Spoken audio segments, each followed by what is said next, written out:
Assalamualaikum warahmatullahi wabarakatuh. Perkenalkan, nama saya Muhammad Iqbal. Pada kesempatan kali ini, saya ingin melakukan presentasi estetika humanisme yang berjudul self concept atau konsep diri.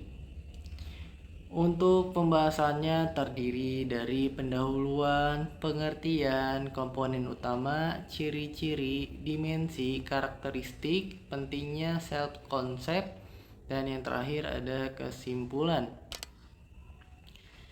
Yang pertama yaitu pendahuluan. Konsep diri adalah suatu kemampuan individu yang memandang dirinya sendiri. Pada dasarnya, kemampuan memahami diri sendiri akan membantu seseorang dalam menjalani kehidupan sehari-hari. Hal tersebut terjadi karena saat berada di lingkungan sosial, semua orang memiliki konsep dirinya masing-masing berdasarkan cara pandangnya sendiri. Karena terhadap lingkungan sosial yang ia hadapi, setiap individu tidak dapat murni menjadi dirinya sendiri karena sifat dasar manusia adalah makhluk sosial yang bergantung pada orang lain untuk dapat bertahan hidup, baik secara langsung maupun tidak langsung di tengah abad informasi ini. Kemampuan ini berkaitan dengan pandangan seseorang terhadap fisik, mental, perilaku, hingga kemampuan diri. Misalnya adalah saat seseorang menganggap jika dirinya mampu menghadapi suatu masalah dengan baik, maka akan terbentuk self concept yang positif dalam dirinya. Hal ini juga berlaku pada kasus sebaliknya. Lalu selanjutnya ada pengertian self concept. Self concept merupakan kesadaran seorang mengenai siapa dirinya. Adapun pengertian self concept menurut beberapa tokoh sebagai berikut. Yang pertama ada dari Deux dan Rickman.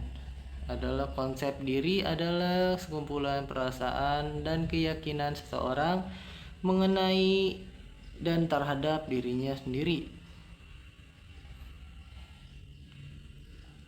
Yang kedua ada Brooks, yaitu konsep diri merupakan pandangan dan perasaan hidup tentang dirinya sendiri dan sebagai pribadi yang orang lain harapkan.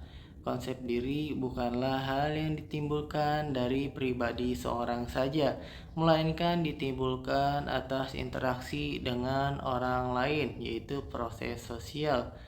Yang ketiga ada Burn.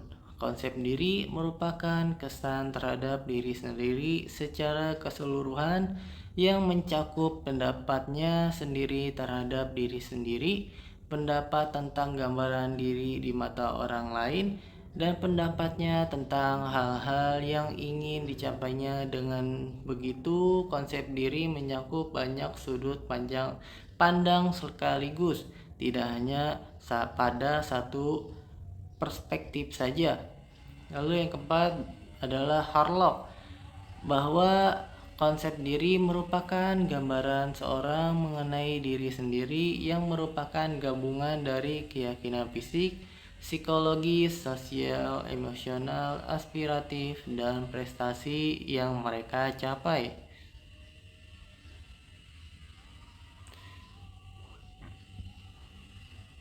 Lalu selanjutnya dari pendapat para tokoh di atas dapat disimpulkan bahwa pengertian konsep diri adalah sikap, perasaan, pandangan, dan keyakinan individu tentang dirinya sebagai hasil interaksi dengan lingkungan yang meliputi fisik, psikis, sosial, dan akademik, yang nantinya akan menentukan langkah-langkah individu dalam melakukan aktivitas sesuai dengan gambaran yang ada pada dirinya. Adapun dalam pengertian lain, self concept adalah konsep seorang tentang dirinya, meliputi persepsi seseorang tentang penampilan dirinya, kemampuan dan ketidakmampuannya, peranan dan status dalam kehidupannya. Komponen utama dalam self concept adalah diri ideal. Diri ideal adalah orang yang Anda inginkan. Orang ini memiliki atribut atau kualitas yang sedang Anda upayakan atau ingin Anda miliki, menjadi diri Anda yang Anda bayangkan jika Anda persis seperti yang Anda inginkan. Yang kedua ada citra diri. Citra diri mengacu pada bagaimana Anda melihat diri Anda pada saat ini. Atribut seperti ciri fisik, sifat kepribadian, dan peran sosial semuanya berperan dalam citra diri Anda. Yang terakhir ada harga diri. Harga diri atau biasanya disebut sebagai self-esteem ini adalah persepsi seorang individu akan hasil yang dicapainya dengan menelaah seberapa banyak kesesuaian perilakunya dengan ideal dirinya. Self-esteem ini memang terbentuk sejak kecil sebab adanya perhatian dan penerimaan dari individu dan lingkungan sekitarnya. Lalu ada ciri-ciri self-concept. William de Burgh dan Philip Immert membagi ciri-ciri self-concept diri menjadi dua, yaitu positif dan negatif.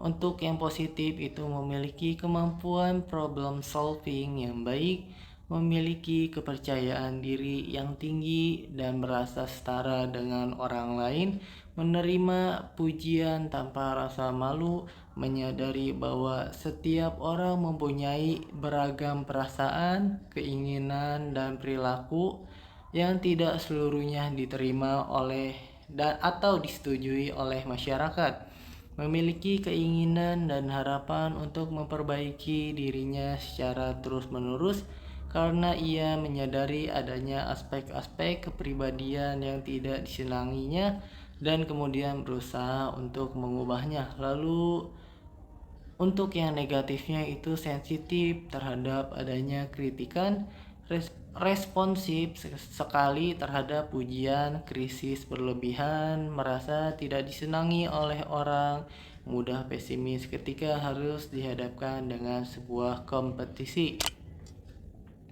Lalu selanjutnya ada dimensi self-concept. Yang pertama ada pengetahuan, apa yang kita ketahui tentang diri kita atau penjelasan dari siapa saya yang akan memberikan gambaran tentang diri saya. Gambaran tersebut yang ada gilirannya akan membentuk sebuah citra diri. Dimensi pengetahuan dalam pikiran tentang diri kita sebagai pribadi seperti saya pintar, saya orang baik, dan lain-lain. Yang kedua adalah harapan. Pengharapan ini merupakan diri ideal, self ideal yang terdiri dari harapan, keinginan bagi diri kita atau menjadi manusia seperti apa yang kita inginkan di masa yang akan datang. Lalu selanjutnya ada penilaian. Penilaian diri sendiri merupakan pandangan kita tentang diri kita sendiri sebagai suatu kepribadian. Hasil penilaian terhadap diri kita sendiri membentuk apa yang kita sebut dengan rasa harga diri, yaitu seberapa besar kita menyukai diri kita sendiri. Lalu selanjutnya ada karakteristik self-concept. Karakteristik self-concept positif yaitu mempunyai keyakinan bahwa dirinya mampu untuk mengatasi masalah. Dengan kata lain, dirinya percaya bahwa di setiap masalah pasti ada solusinya. Ia memiliki perasaan setara terhadap individu lain, memiliki keinginan untuk introspeksi diri dan kemampuan dalam memperbaiki dirinya sendiri, memiliki kesadaran bahwa individu lain juga mempunyai keinginan, perasaan, dan sikap yang belum tentu diterima oleh semua anggota masyarakat atau kelompok sosial tertentu. Lalu ada dapat menerima pujian dari individu lain tanpa rasa malu. Dengan kata lain, ia tak akan hanyut ketika mendapat sanjungan dari individu lain, tidak merasa terancam dan cemas apabila dirinya dikritik oleh individu lain, akan secara lapang menerima informasi negatif terhadap dirinya. Lanjutannya itu ada karakteristik self-concept negatif. Yang pertama ada merasa pesimis setiap kali menghadapi suatu kompetisi dengan individu lain. Lalu yang kedua ada memiliki sifat yang sensitif atau peka apabila mendapat kritikan dari individu lain. Memiliki sikap yang responsif apabila mendapat pujian dari individu lain. Cenderung memiliki sikap yang suka mengkritik bahkan hingga ke persoalan kecil sekalipun. Memiliki perasaan bahwa dirinya tidak disenangi oleh individu lain. Tidak mampu untuk menghargai dan mengakui kelebihan dari individu lain. Lalu selanjutnya ada pentingnya self-concept untuk diri sendiri. Yang pertama ada memaksimalkan potensi diri. Yang kedua ada membantu dirinya sendiri dalam mencapai tujuan hidupnya. Yang ketiga ada menghindari self-sabotaging behavior. Yang keempat ada mampu mempengaruhi fisik dalam menghadapi masalah. Lalu yang terakhir ada mampu mengukur seberapa jauh dirinya dalam menyelesaikan masalah. Pentingnya self-concept untuk diri sendiri. Self-concept yang sehat dan positif akan menimbulkan manfaat untuk diri sendiri. Berikut adalah manfaat yang didapatkan dengan memiliki self-concept yang sehat dan positif di antaranya. Yang satu, memaksimalkan potensi diri. Apabila individu memiliki self-concept yang positif, individu itu akan percaya bahwa ia dapat melakukan berbagai hal, mampu menyelesaikan masalah yang ada dengan mencari peluang dan solusi, membuka potensi yang dimiliki kepada hal-hal yang belum pernah dipikirkan sebelumnya. Lalu yang kedua ada membantu dirinya sendiri dalam mencapai tujuan hidupnya.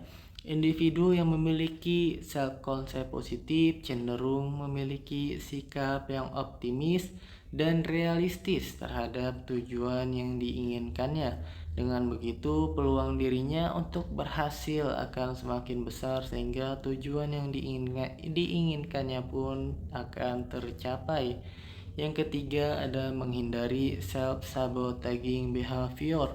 Individu yang memiliki self-concept positif mampu menghindari self-sabotaging behavior.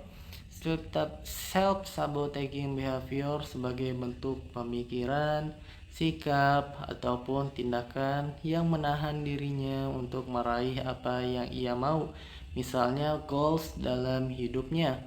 Memiliki self-concept yang positif akan membentuk diri menjadi pribadi yang lebih responsif, optimis, dan yakin bahwa dirinya mampu mendapatkan apa yang diinginkan atau dituju. Akan tetapi sebaliknya, apabila self-concept pada diri individu itu negatif atau dapat dikatakan tak sehat, hal itu tak akan membawa dirinya dalam mencapai keinginan dan tujuannya. Lalu yang keempat ada mampu mempengaruhi fisik dalam menghadapi masalah.